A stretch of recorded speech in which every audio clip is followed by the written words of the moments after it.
నమస్తే. నాకు 32 ఇయర్స్, పెళ్ళి కాలేదు. హ్యాపీగా ఉన్నా. బట్ నేను హ్యాపీగా ఉండడము అనేది ఈ సొసైటీ యాక్సెప్ట్ చేయలేకపోతున్నాం. ఏంది నేను హ్యాపీగా ఉంటున్నా అని ఉండాలనుకోవడం సొసైటీకి హ్యాపీగా లేదు.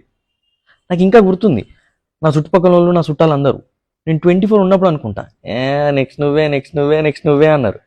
26 వచ్చేవరకు కనీసం ఇప్పుడన్నా చేసుకోరా, ఎప్పుడప్పుడు కావాలి, ఇప్పుడన్నా చేసుకోరా, కనీసం ఇప్పుడన్నా చేసుకోరా అని అన్నారు.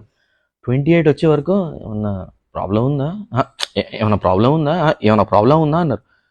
మేము ఇప్పుడు మళ్ళీ నేను పెళ్లి చేసుకుంటలేనని చెప్పేసి వాళ్ళు నా మీద ఉల్టా సీరియస్ అయ్యి, మేమేమన్నా పాగలగలమా, పిచ్చోళ్ళలాగా కనిపిస్తున్నావా, మేము పెళ్లి చేసుకోలేదా, పిల్లల్ని కానీ లేదా, స్కూల్ ఫీజులు కడతలేవా అని చెప్పేసి. అని మొన్న మా బాబాయ్ అయితే కత్తి పట్టుకొని వచ్చాడు. ఎట్లున్నది తెలుసా ఇదంతా? వాళ్ళు పడ్డదే కాక నన్ను కూడా బాయిలో నూకుదామని చూస్తున్నారు. Bloody society. ఖతం.